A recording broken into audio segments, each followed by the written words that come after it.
तो Newton second law of motion, अब Newton second law of motion क्या होता है, तो इसको समझने के लिए आपको पहले समझना पड़ेगा मोमेंटम, कि मोमेंटम क्या होती है। तो मोमेंटम बेसिकली क्या होती है, तो it is a product of mass and velocity and it is denoted by P. तो पी से इसको हम डिनोट करते हैं और एक तरीके से प्रोडक्ट है, किसका प्रोडक्ट है, मास और वेलोसिटी का। किसी भी ऑब्जेक्ट का मास कितना है और उस ऑब्जेक्ट की वेलोसिटी कितनी है, उसका प्रोडक्ट जो होगा वो किसके बराबर होगा, मोमेंटम के बराबर होगा। क्लियर है।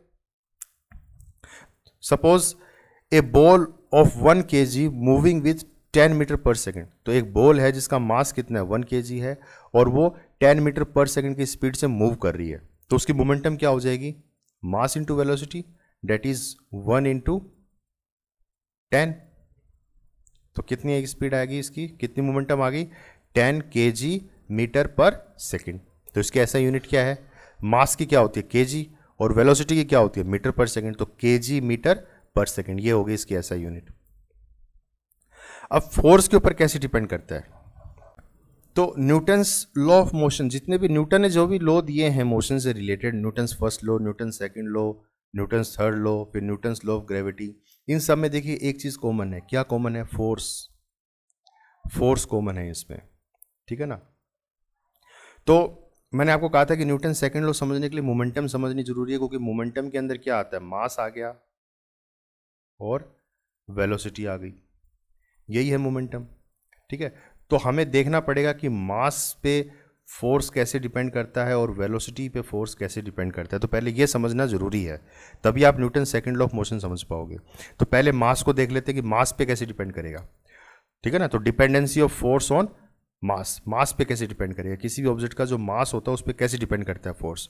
तो force required to push objects with same velocity having different masses, यानी कि देखिए हम सेम फोर्स अप्लाई करेंगे और अलग अलग मास के ऑब्जेक्ट ले लेते हैं। एक हमने ले लिया ट्रक, एक हमने ले लिया ट्रक जिसकी साइज ज़्यादा है और उसका मास भी क्या होगा, ज़्यादा होगा। एक हमने ले ली बाईसाइकिल, ठीक है ना, एक हमने बाईसाइकिल ले ली। चलो दो ही ऑब्जेक्ट ले लेते हैं, एक हमने ले लिया ट्रक और एक हमने ले ली बाईसाइकिल। अब ये दोनों रोड पे खड़े हैं और आपको फोर्स अप्लाई करना है, सेम फोर्स आप अप्लाई करोगे, ठीक है ना। जैसे मान लीजिए आप सेम फोर्स, इक्वल फोर्स आपको अप्लाई करना है, उतना ही फोर्स आपको इस ट्रक पे लगाना है और उतना ही फोर्स आपको इस बाईसाइकिल पे लगाना है। क्या ऑब्जर्व करोगे आप, ये बाईसाइकिल तो इजीली मूव कर जाएगी उतने ही फोर्स में, लेकिन ये ट्रक उतने ही फोर्स में मूव नहीं करेगा। मतलब ट्रक को मूव करने के लिए हमें क्या चाहिए, ज्यादा फोर्स लगाना पड़ेगा। इसका मतलब क्या हुआ, कहीं ना कहीं मास पे डिपेंड हुआ। यानी कि अगर मास ज्यादा है जिस ऑब्जेक्ट का, उसको डिस्प्लेस करने के लिए, उसको हिलाने डुलाने के लिए आपको फोर्स भी ज्यादा चाहिए। That means greater force is required to set heavier bodies in motion. Heavy body को मोशन में लाने के लिए आपको ज्यादा फोर्स की जरूरत पड़ेगी। इसका मतलब क्या हो गया कि force is directly proportional to mass. Force जो है वो मास के डायरेक्टली प्रोपोर्शनल है। और यहां पे देखिए वेलोसिटी हमने कांस्टेंट की है, ठीक है ना, कि जब आप मोशन में लेके आओगे दोनों को तो जो स्पीड है वो आपको सेम रखनी है, ठीक है। तो यहां ज्यादा फोर्स लग रहा है। अब हम वेलोसिटी की बात कर लेते हैं कि फोर्स जो है वेलोसिटी पे कैसे डिपेंड करेगा। यहां पे जो मास है वो हम सेम ले लेते हैं, ठीक है ना, सेम मास ले लेते हैं। यानी कि आप दो बाईसाइकिल ले लो आप सेम मास की, ठीक है ना, सेम सेम दो हमने बाईसाइकिल ले ली, सेम बाईसाइकिल ले ली, ठीक है ना। तो दोनों का मास क्या हो गया, सेम हो गया ना। तो सेम आपने दो बाईसाइकिल ले ली, क्लियर है। अब क्योंकि मैं माउस से लिख रहा हूं तो इतना लिखा नहीं जाता इस पे ढंग से। ये बी है, बी फॉर बाईसाइकिल। तो force required to stop object of same masses having different velocity, यानी कि अब ये जो बाईसाइकिल है ये मान लीजिए आपकी तरफ आ रही है 100 मीटर पर सेकंड की स्पीड से आ रही है। कितना, 100 मीटर पर सेकंड की स्पीड से ये आपकी तरफ आ रही है। और ये बाईसाइकिल आपकी तरफ आ रही है 10 metre per second, 10 metre per second की स्पीड से आ रही है, ठीक है। ये दो स्पीड। अब बताओ इसको रोकना है, आप यहां खड़े हो, अब इसको रोकना है आपको। तो एक तो आ रही है 10 मीटर पर सेकंड की स्पीड से, मतलब इसकी स्पीड कम है, तो इसको तो आप इजीली रोक सकते हो, मतलब इसको रोकने के लिए आपको कम फोर्स लगाना पड़ेगा।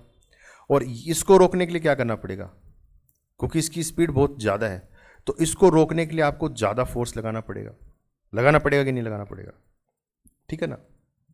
तो कहने का मतलब क्या हो गया कि greater force is required to stop the object having greater velocity, यानी कि किसी भी ऑब्जेक्ट की जितनी ज़्यादा वेलोसिटी होगी उसको रोकने के लिए उतना ही ज़्यादा फोर्स लगाना पड़ेगा। तो इसका मतलब क्या रिलेशन बैठा कि force is directly proportional to velocity, ठीक है ना। फोर्स जो है डायरेक्टली प्रोपोर्शनल है वेलोसिटी के, है कि नहीं। तो फोर्स डायरेक्टली, तो दो चीज़ें हमने यहाँ बता दी, एक तो फोर्स जो है मास के डायरेक्टली प्रोपोर्शनल है और एक जो है फोर्स वेलोसिटी के डायरेक्टली प्रोपोर्शनल है। तो यहाँ जो वेलोसिटी है वो क्या दिखा रहा है, देखो चेंज इन वेलोसिटी लिखा हुआ है। तो चेंज इन वेलोसिटी क्या होता है, initial final velocity minus initial velocity, v minus u, यही होता है चेंज इन वेलोसिटी। तो चेंज इन वेलोसिटी यहाँ पे क्या है, अब इनिशियल वेलोसिटी क्या है, इनिशियल वेलोसिटी जिस वेलोसिटी से वो चल रहा है ऑब्जेक्ट, तो इसकी 100 मीटर पर सेकंड और इसकी 10 मीटर पर सेकंड है। लेकिन फाइनल वेलोसिटी क्या होगी, ऑब्जेक्ट लास्ट में हमने रोक दिया ना, तो फाइनल वेलोसिटी क्या होगी, 0। तो इनिशियल वेलोसिटी तो v है और फाइनल वेलोसिटी क्या है, 0, ठीक है ना।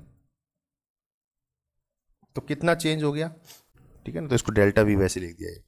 अब हम देख लेते हैं कि मोमेंटम पे कैसे डिपेंड करेगा। तो मोमेंटम किसके बराबर है, मास इंटू वेलोसिटी, और चेंज इन मोमेंटम कितना हो जाएगा, चेंज इन मोमेंटम, तो डेल्टा पी, और वो किसके बराबर आ जाएगा, m डेल्टा v।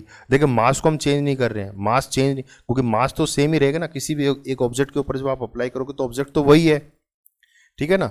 तो ऑब्जेक्ट का मास तो वही रहेगा, तो मास चेंज नहीं होगा। तो जब चेंज इन मोमेंटम होगा तो वो चेंज किसकी वजह से होगा, चेंज इन वेलोसिटी की वजह से होगा, ठीक है। तो delta P can be written as m delta v। तो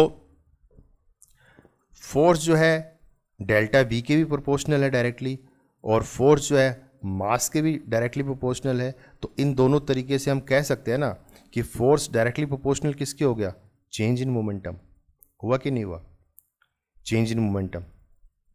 तो इससे हम क्या कंक्लूड करते हैं कि greater the change in momentum, कि चेंज इन मोमेंटम जितना ज़्यादा होगा फोर्स भी क्या होगा, उतना ही ज़्यादा होगा। तो greater is the force that need to be applied, हुआ कि नहीं हुआ। जितना ज़्यादा मोमेंटम होगा उतना ही ज़्यादा फोर्स होगा, क्योंकि फोर्स भी जो है directly proportional to change in momentum हो जाएगा। तो अब वापस हम चलते हैं Newton second law of motion. तो Newton second law of motion क्या कहता है, Newton second law of motion states that the force applied on an object is directly proportional to the rate of change of momentum, कि जो भी हम force apply करेंगे किसी भी ऑब्जेक्ट पे वो डायरेक्टली प्रोपोर्शनल किसके होगा, rate of change of momentum के प्रोपोर्शनल होगा। Newton second law of motion में क्या बोलेंगे फिर, कि the rate of change of momentum of a body is directly proportional to the applied force and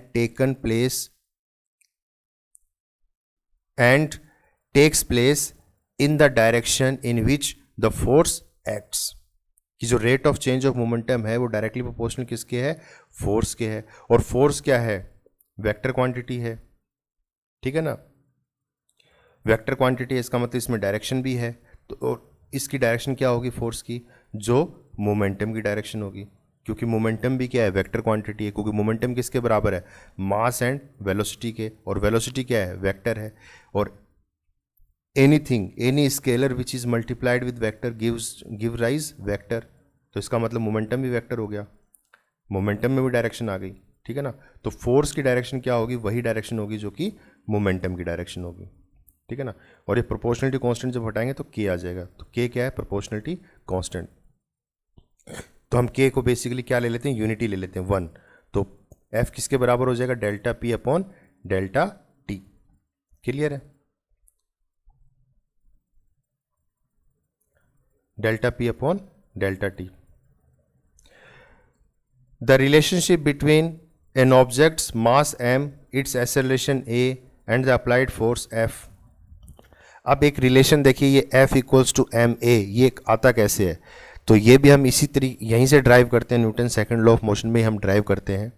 कैसे ड्राइव करते हैं, तो f इक्वल्स टू क्या है, delta P upon delta T है, तो delta P upon delta T को हम ऐसे लिख सकते हैं D P upon D T, derivative form में, ठीक है ना। पी क्या किसके बराबर है, एम वी के बराबर है, तो अब इसका डेरिवेटिव कर दो तो क्या हो जाएगा, एम कॉन्स्टेंट होती तो बाहर आ जाएगा, और इसको हम क्या लिखेंगे D V upon D T, और D V upon D T क्या होता है, rate of change of velocity, rate of change of velocity, ठीक है ना। ये मैंने डायरेक्ट ही बोल दिया क्योंकि ये फैक्टर हमारा जीरो हो जाता है, क्योंकि देखो जब हम डेरिवेटिव करते हैं तो डेरिवेटिव दोनों के साथ करोगे, एक बार आप m के साथ कर दो और एक बार v के साथ कर दो, ठीक है ना। तो m के साथ जब करोगे तो क्या होगा, v बाहर आ गया D M upon D T, और एक बार हम v के साथ करेंगे तो m बाहर आ गया D V upon D T, ठीक है ना। तो मैंने आपको बता रखा है कि जो कांस्टेंट वैल्यू के साथ जब डेरिवेटिव करते हैं तो जीरो आता है, तो यहाँ मास क्या हमारा कांस्टेंट है, मास कैसा है कांस्टेंट है, तो उसका डेरिवेटिव भी क्या हो जाएगा, जीरो हो जाएगा। तो हमारे पास क्या बच गया, M D V upon D T, और D V upon D T क्या है, rate of change of velocity है ये, ठीक है ना। तो rate of change of velocity किसके बराबर होता है, एक्सेलरेशन के बराबर, यानी कि एम ए, यानी कि F can be written as M A, F equals to M A, ठीक है ना। तो ये चीज़ हम ऐसे ड्राइव करते हैं, ठीक है ना, force is equal to mass into acceleration, तो इसका ये डेरिवेशन है, ठीक है। तो ये तो होगी मैग्नीट्यूड वाइज, और वेक्टर फॉर्म में अगर लिखना हो तो इसके ऊपर आप ये एरो लगा दीजिए, ठीक है ना। तो ये क्या हो गया, वेक्टर नोटेशन हो गया। या फिर अगर वो डेरिवेशन अगर आपको दिक्कत हो रही है करने में, तो आप इस तरीके से कर लिए, एक तरीका ये भी है, और करके दे रखा है मैंने, देखो आप ऐसे भी कर सकते हो कि फोर्स किसके बराबर था, directly proportional to change in momentum delta P. तो चेंज इन मोमेंटम क्या होगा, final momentum minus initial momentum, ऐसे लिख सकते हैं डेल्टा पी को, final momentum minus initial momentum. तो फाइनल मोमेंटम क्या होता है, मोमेंटम क्या होता है, मास इनटू वेलोसिटी, तो फाइनल वेलोसिटी यानी कि v, और minus change in momentum initial, तो इनिशियल क्या होगा m u, u क्या है इनिशियल वेलोसिटी, ठीक है ना। m कॉमन ले लो तो क्या बन गया v minus you upon T, और v minus you upon T किसके बराबर होता है, एक्सेलरेशन के बराबर होता है, ठीक है ना। तो एम ए, तो f directly proportional to M A, proportionality हटाएंगे तो आ गया k, प्रोपोर्शनलिटी कांस्टेंट जिसको हमने मान लिया यूनिटी 1, यानी कि f can be written as M A. तो आप ऐसे भी कर सकते हो, तो दोनों में से कोई एक लिख लेना आप लोग। ऐसा यूनिट क्या होगी फोर्स की, एक तो न्यूटन होती है और एक इसके हिसाब से क्या हो जाएगी KG metre per second square. तो second statement, force is equal to the product of mass of an object and the acceleration it has. तो एक फोर्स का ये फॉर्मूला भी हमारे सामने आता है, ठीक है ना, एक ये फॉर्मूला भी सामने आता है फोर्स का।